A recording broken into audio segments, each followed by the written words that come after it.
Hello. Welcome. Welcome to the pet room. Well, I've been doing things today, many things, and one of the things, which was not easy, I went upstairs to gather a box. In this box, I have gathered over the years many Commodore keys. And what does that mean? Well, it means an assortment of keys for Commodore machines. It does. So give me a moment here, and I will see. Oh dear. I could have planned this better. I really don't have room here for this. Maybe I can push this back a bit. All right. Well, that's it there, sort of, kind of, maybe. All right. Now, first and foremost, what am I looking for? Pet keys. And this says, it says bag something. It does, but these look to be keys for a pet. And what I'm looking for is rare.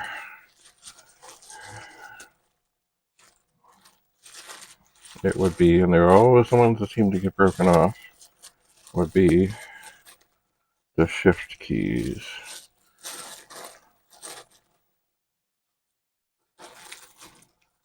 And what do I see? I see nothing that looks extraordinarily long. So there are no shift keys. Oh, wait a second. Okay, these.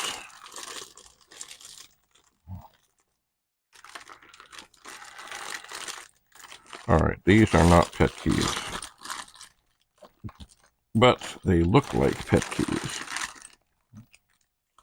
These, for a little while, when they first started making the VIC-20, the innards and the type of keys they were using were the same as the pet, then they switched to something else. So this is a bag of very rare and hard to find VIC keys that are done like the pet keys. And they will not do for a pet. I mean, they'll work on a pet, but they're not the right color. They are brown. The pet keys are more dark gray. So that will not do. What do we have? Ooh, wait. Looky. Here are some more. These are definitely pet keys. Absolutely positively. Unfortunately, as I look here, it may be two.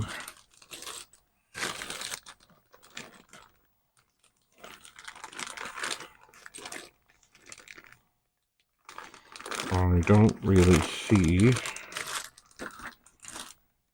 I see one key. It's the off reverse key. That is unfortunate. Not unexpected, but unfortunate. These are, look at that. Look, you want yellowed keys? Those are, maybe I can't see that. Those are very yellowed keys. So it looks probably, oh no, what could it be? It's Rudy of Rudy's Retro Intel. Is that Rudy of Rudy's Retro Intel? Yes, is that Dave? 8-bit Commodore man? Yes, I'm actually, it's funny, I finally found the Commodore key box. Ah, excellent. And I am going through it to look and see what I have. And of course I am recording while I do it. So far, I found some pet keys, but I haven't found I haven't found the triple wide shift yet. Okay. So you're sure? So sorry, I was going to actually check with you. What model machine does he have? 4016. And is it the big screen or the little screen? It's the same as the 4032. So, well, that should be the same keyboard, right? Oh yeah, it's just I'm curious. Is it the left shift key? Has it got the 12-inch monitor or the 9-inch? Does that matter? I don't know. Well, I don't know either. I mean, I'm just looking at a regular keyboard in front of me, and I think It's the three key wide one. The 3 wide. All right. Well, here's something. Yeah, these ones. I've just got another bag here. Looks like a variety of pet things, but they look not wide enough. So well, there are more bags to go through. You can compare it to one of yours. Yes, I can, if I can just get at them. Oh, here's something weird. Oh, that looks like disk drive things. There's all kinds of things in this box. Nice.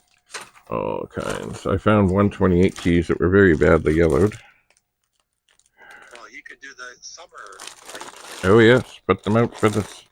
Oh, boy, some of them, boy, especially one of the space bars. Oh, my golly. Yeah, probably take all summer. Space bars are always the worst. I don't know why. Yep. This is, I think these are Amiga things. Hang on. What else is, oh, okay, here's the innards of pet keys.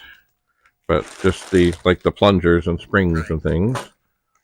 Hang on here. What is this? SX64 keys. Oh, they are rare. They are, nothing else in the world ever had keys like them. Yep. And these, I think this is more 128 stuff. Anyway, I'm not giving up. I just literally started looking through. Oh, those are 128 things. Just literally started looking through. Oh, maybe these are for the 1000. Anyway, if not, then I will go look. Oh, springs. Springs for a C128 for the key. Oh, springs are good. Yes. And these. People usually lose them when they clean their keyboard. Yep, here's some. Or put the wrong one back. Some that look pretty good and some that are horribly yellowed. What is this? I don't know. I'll have to dissect other things. What is this? Oh, this looks like. No. Is it a pet thing? No, it's got a function key, so it can't be a pet thing. Bag A. That is helpful. Not really. I think these are VIC-20 pet style. No, they're not pet style at all. They're something. Well, no. I'll let you get to it. Well, are you, oh, okay. All right. I am going to be passing by in around 2 hours. Okay. Is that good? Yeah. I got the other. I haven't had a chance to look at it yet, but I got the other 1250 printer down. Nice. I will see about plugging it in and seeing if it is any more hopeful. All right. Than the other. And I've still had, you know what, this is, as I was, I have these printers that I don't like. Right. And I always go, oh yeah, that. And then of course, when I actually want to find one, can I find one? No. But the 1250, if it works, would be the best for both worlds, yes. Yes. Because for those that don't know it, by the way, of course I am recording now, the 1250 Commodore printer had the Commodore interface, as well as the Centronics parallel interface, so you could use it on your Amiga 500 and on your Commodore 64 or 128. Yes. It was magic. Oh, magic. By the way, I'm giving you a whole bunch of new 14-pin sockets. Now these sockets, there's about 20 of them or so, and they have the legs. They're not straight. They're kind of zigzagged a little bit. It's kind of hard to explain. But the nice thing with these sockets, when you pop them in the board, they hold in place. Oh, so you don't have to say, oh, gee, how am I going to keep the socket in place while I'm trying to solder it? It kind of snaps in and it stays in place when you flip the board over. Ooh. You just solder. Imagine. So I'm going to bring a bunch of those for you too. Lovely. And the 465 50 RAM chips. Okay. You know, I was thinking about the 1250 that you already have there. Maybe just take the other one with it and see, like, have them both there in case there is some issue. Maybe you could do a video on a 1250 printer. Anyway, as I said, I just got it now. I got off the ladder just a few minutes ago, and I didn't fall. It was close. Just don't fall. No, falling is not recommended. Anyway, no. I will. I'm going to see if it shows signs of life and stuff. But anyway, it would be horrible to think you bring the one back, and then you say, "Gee, if I only had the other one here, I might be able to have sorted this out."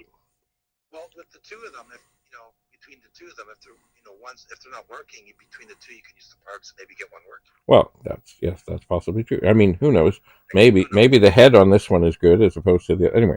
Just I would say don't bring the 1250. Just take the other one away and see what adventures things come into. So, okay, so I've got bad chips here for you to test in your chip tester, which of course should say that they're bad. I haven't tested the 1250. I'm hunting for keys. What have I forgotten? That's it. Oh, I need. Oh, yeah, that's it. Just those two. And you said you have the bags of defective chips. Yes, bad chips. Looking for keys. So it's the left shift key. Left. With a 3-wide. 3-wide shift key. Yeah. For a pet. Okay, yes. And okay, so bad chips. What am I saying? The shift key, the printer. That's it. Are you sure?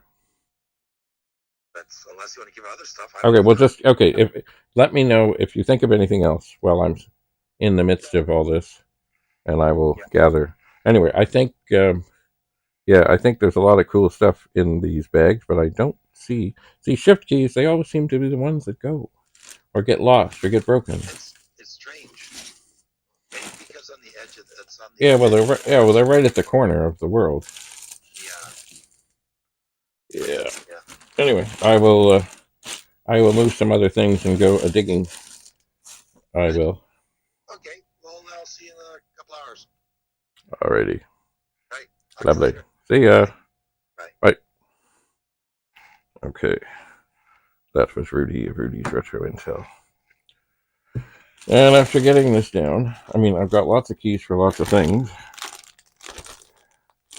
but I don't think in the bags I have what his friend is looking for. And apparently, this fellow has been looking for these things, whatever key, the shift key thing, for about 3 years.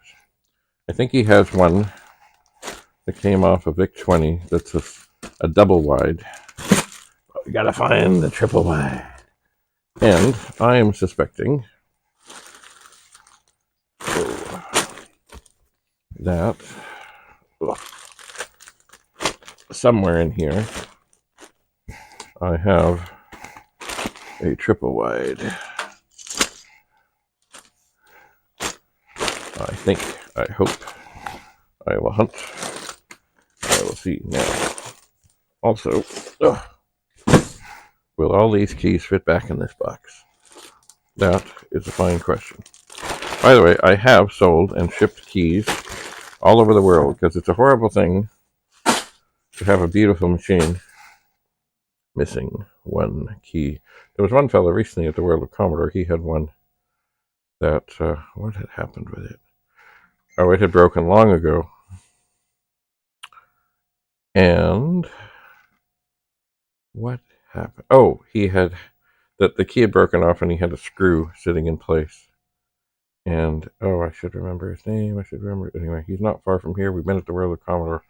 We got it sorted and fixed and figured, and yay. The machine is looking good. Anyway, so, yeah. So the long and the short of it is, I'm gathering things for Rudy. Bad ROM chip. Bad 6520 chip. Bad ROM chip. Bad ROM chip. Bad 6522 chip. And I'm going to look for a suitable key. I am worried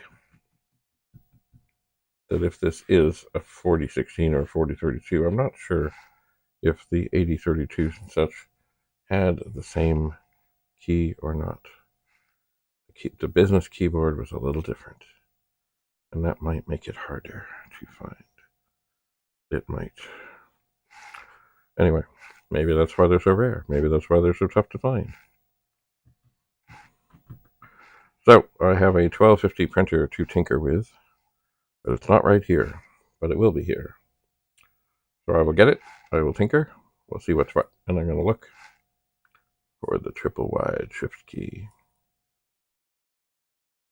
always something exciting happening here in the pet room. Thanks for coming. Bye for now.